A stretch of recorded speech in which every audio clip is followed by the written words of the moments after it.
Hello everybody, I am Super Mario Lover, and welcome to my next Let's Play, Spyro the Dragon for PSN, but it was originally for the PlayStation 1, so I'm gonna refer to it as such.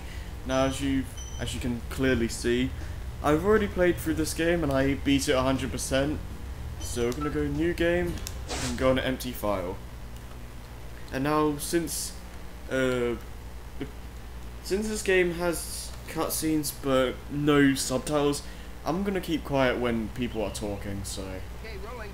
Oh, it's been peaceful here in the Five Worlds, or is it six? For a dragon's age. We now have 12,000 treasure, or is it 14,000? What about this Ganasty Gnort character? Now I understand he's found a magic spell to turn gems into warriors for his cause. I'll take that question.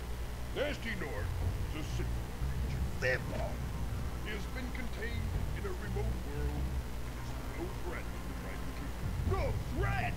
Besides, he is ugly that does it. That magic can go far. Things to do. Yeah. Luckily Spyro is too small for it to hit him, but... yeah. Essentially, our plot for this game is that Nasty Nork has turned all the dragons into these statue things, and all the treasure has been stolen from us. So basically you have to rescue all the dragons and take back all the treasure. And we also have a third type of collectible that we'll be seeing a little bit later. It's in this world, but it's also one of the collectibles you don't see as often as the other two, so...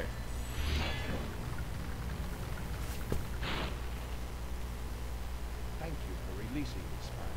Free 10 dragons in the Artisan world, then find the balloonist. He'll transport you to the next world. What about Nasty Nork? I'm going after him. Find dragons first.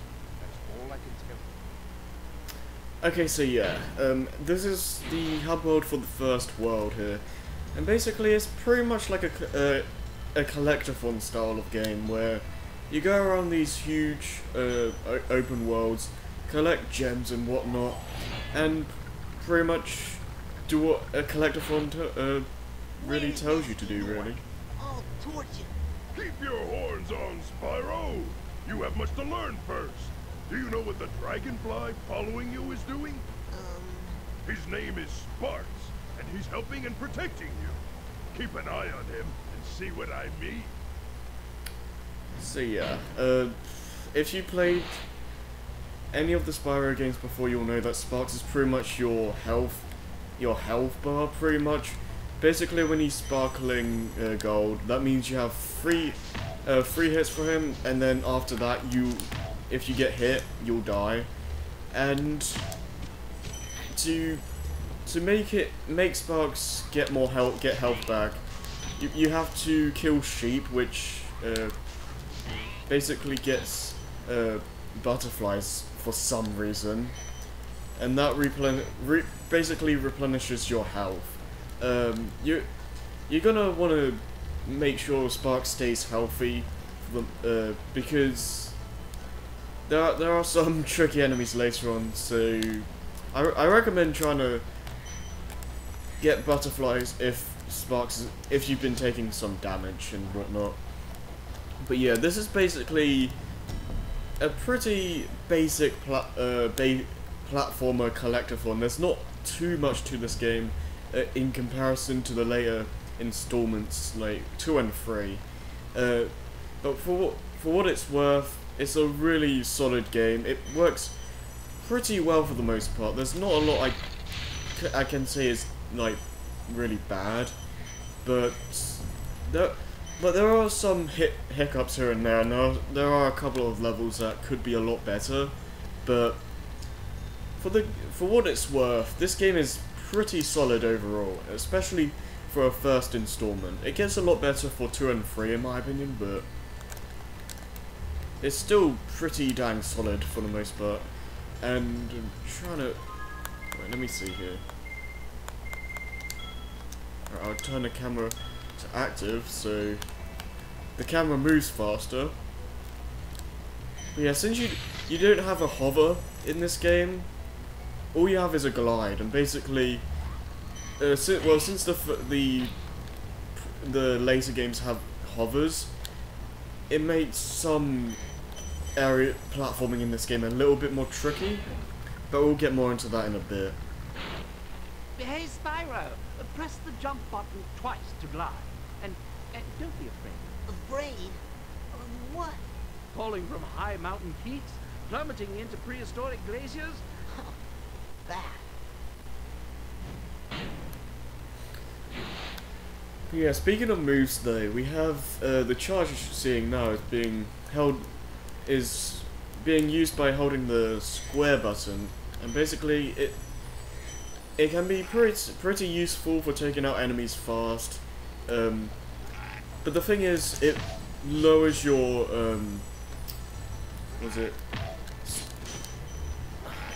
it makes it harder for you to move around freely. Like, I'm holding right, and this is how it goes. And when I'm not dashing, it's a lot easier to move around. So that's basically what you have to deal with when you're dashing forward like this. It's not really that big of an issue because you're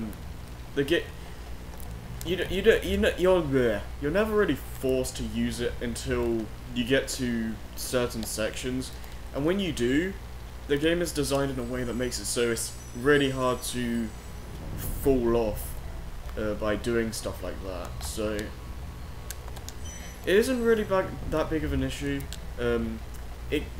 Controls for that get a little bit better in the later games, but yeah, it's basically like the Crash games, where it's like the first game, it was good, but it had quite a lot of hiccups in terms of the controls and mechanics and whatnot, and they were greatly fixed in the later games. It's basically the same with Spyro. I don't think they changed Spyro as much as Crash, but it's still noticeable. Yeah. I actually only bought this game, I want to say about a year ago at this point. And I always wanted to play this game. I had the demo on Crash 3, and I played that a whole bunch. I really wanted this game back as a kid, but I could never find a copy, unfortunately, so all I could really do was play the Crash 3 demo, and that was pretty much it. And I've only fully played through the game once, so I'm sorry if I'm not like MLG Pro at the game or anything, because this is only my second playthrough of the game, so don't expect like mind-blowing gameplay or anything. Welcome to Town Square, Spyro. Begin exploring by gliding to that area with the bulls. Use the L2 and R2 buttons to get a good look. Alright.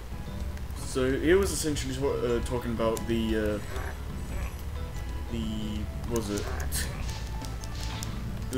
camera controls, which pretty much L2 and R2 like he said, and that pretty much turns the camera around, like so. But yeah, to breathe fire, you have to press circle, and that's pretty much all your moves for the game, really. You have gliding, which, as it's already been said, you have to jump twice. Your dashing, which you have to hold square for, and fire, which is circle. That's pretty much it, actually. That's all your moves for the game. You don't learn anything new in this game in terms of like moves and stuff. You'll be seeing like stuff in the level design that changes your moves a little bit, but it won't be changed in the way you perform them. Thanks, Spyro. I had the worst itch on the tip of my wing. Oh, did you know that you get your longest glides by pressing X at the very top of your jump? no crap. Yeah, pretty no-brainer stuff. But yeah, some enemies are more effective when you hit them with fire breath, and others are better suited for charging.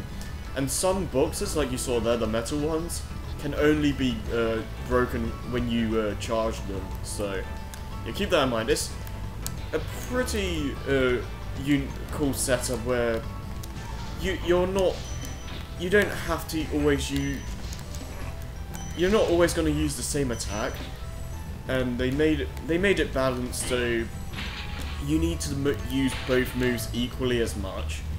So yeah, they designed this game pretty well in the sense that they didn't overpower the fire breath or something, and they make it so you never have to charge.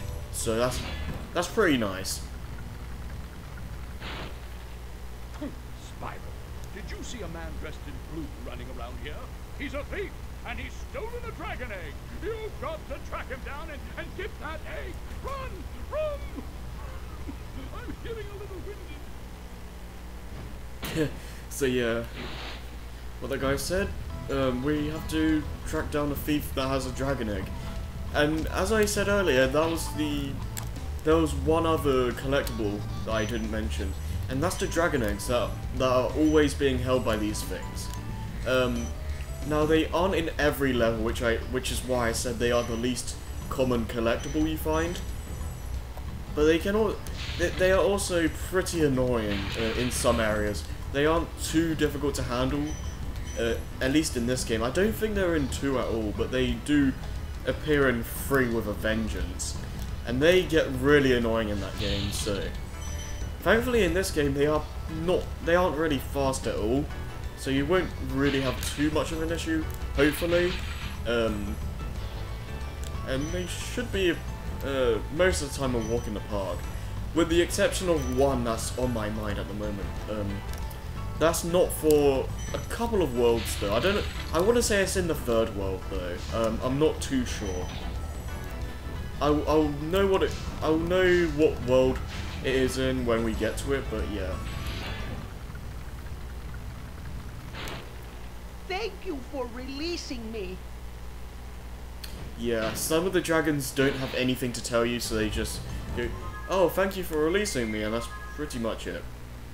But yeah, we've got all the dragons, all the treasure, and now all we need to do is get that dragon egg back.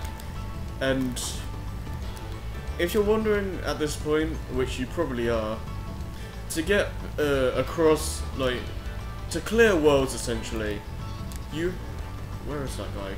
Where? I hear him, but wait.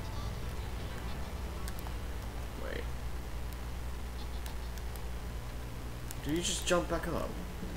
Alright, I'm trying to get you. But yeah, as I said, to get through worlds, they give you different specific tasks, like, oh, get this amount of treasure, save this amount of dragons, save this amount of dragon eggs, essentially. It never feels really too taxing on you, considering the fact that this is a collectathon already. You're pretty much going for everything as it is, so you never really have a problem where you don't have enough of what you need. And even then, they gives you plenty of leeway, so you don't have to go out of your way to collect everything. So yeah, that's nice. Oh, I almost killed myself there. That would have been bad, but yeah. So like, I'm not sure how much stuff you need to beat the game, because when it comes to collectathons, I never go through the game without collecting everything. That's just the way I feel about things. Like, if I'm gonna go for a game that has collectibles as the main focus, I'm gonna go out of my way to collect everything, because if I don't, it won't feel complete to me, you know? Part of it, I guess, is OCD talking, but oh, come on, you can't play through Banjo or a game like it and not get everything, you know? Like, that's just in your code when you play collectathons. Maybe I'm just crazy, but hey, that's just how I feel. But yeah, this is the first world, so it's not anything too crazy. I'm going for 100%. Like I said, I don't beat a collectathon without doing that. So we're going to be getting all the dragons, all the treasure, and all of the dragon eggs. So yeah, it's a 100% playthrough. Cool Flash, do that again. The artisan's boss is through a portal behind you. You can challenge him now, if you feel you are ready. And the boss door is gonna open, but we're not gonna go there yet because we have a few more worlds to do. I believe every world has 5 levels in there, so it's a pretty short game overall. Like, it doesn't take too long to get through this game. Like, you have 3 normal levels in the world, a special flying level, and then the boss stage. So yeah, this is not really that long of a game. I want to say there's 5 or 6 worlds, and you can easily beat this game in like a couple of sittings. So I'm aiming to do at least 2 worlds per session. So we'll probably be good. This will probably be done in like, I want to say 2 or 3 sessions, depending on how things go.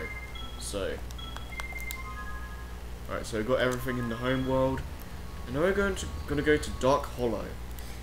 There's no specific order I'm going to go in I'm going to enter the worlds in. I'm most of the time just going to enter the worlds that are closer to me. You don't have to worry about gaining a new ability to access a certain part of a world. Like I said, you don't ever learn a new move in this game, so that's never an issue. So you can always go to a world and get all the collectibles, like, as you go in, like, straight away, you know. So we go to Dark Hollow. We never have to come back here afterwards because we'll be able to get all the collectibles here. So that's pretty nice. It's pretty standard for the first game. For the first game in a collectathon series, or in a collectathon franchise, I guess. Because like in Kazooie, with the exception of Gobby's Valley and Freezeezy Peak, you never had to backtrack. So, Oh, it's you. I wasn't sure if you'd escape those annoying living creatures. Of course, they wouldn't bother me, but here's a hint.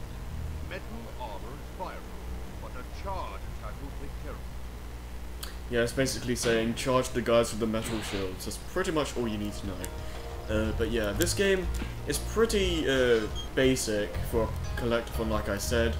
You don't learn any new moves, but for what the level design is worth, it's pretty solid and well designed, and it challenges you as you go through, as you learn the way the game controls as better and better and whatnot.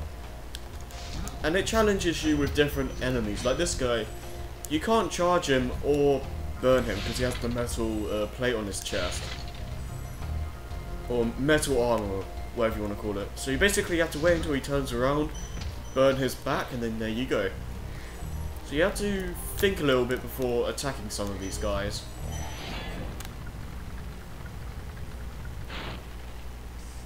Spyro, want to know a secret?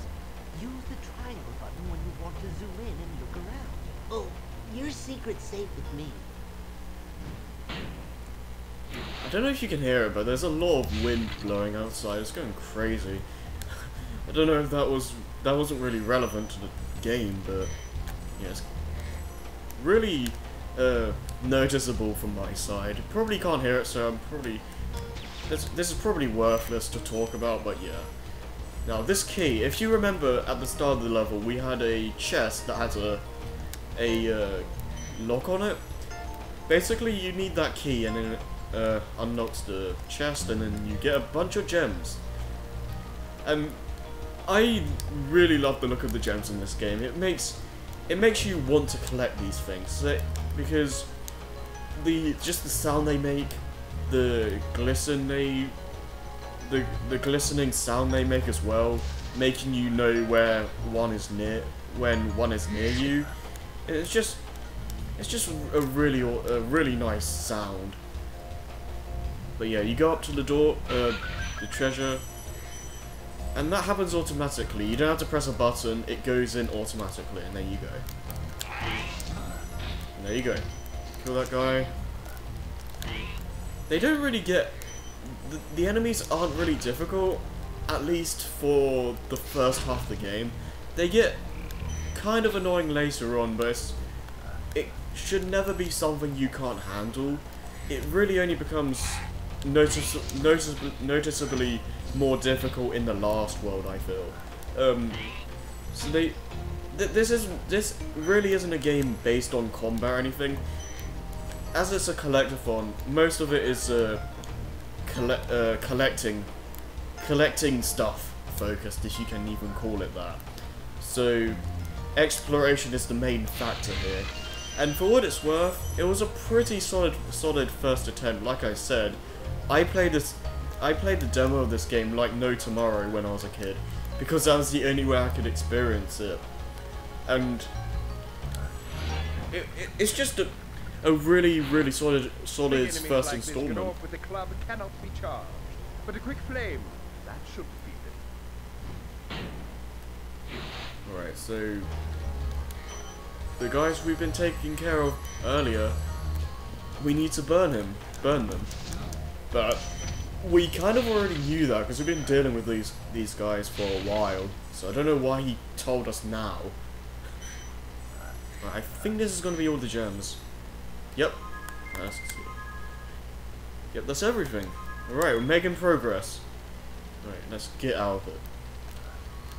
Now, I recommend for the most part going to the return home portals, because sometimes if you don't, some areas won't open, because the boss area for this world, in my first playthrough, I couldn't get to open because I didn't use any of the exit portals, and that made it so the boss area didn't open for some reason.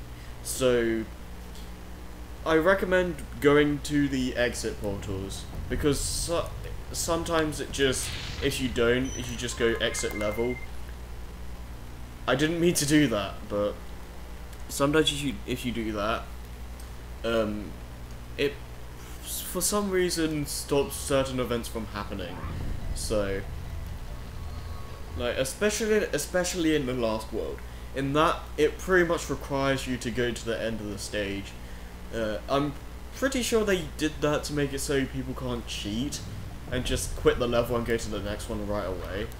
So I guess it works in that sense, but it's kind of weird in the sense that the game knows you've collected all the stuff in the world, but it still stops like the boss area from opening because you didn't touch the exit portal, which is a little bit strange, but still. It's nothing too annoying because these levels are really not that big. It's pretty easy to find everything for the most part. When you free a dragon or step on one of their platforms, you're saving your progress. That could be useful if you run into trouble. Not that you'll ever run into trouble, Spyro.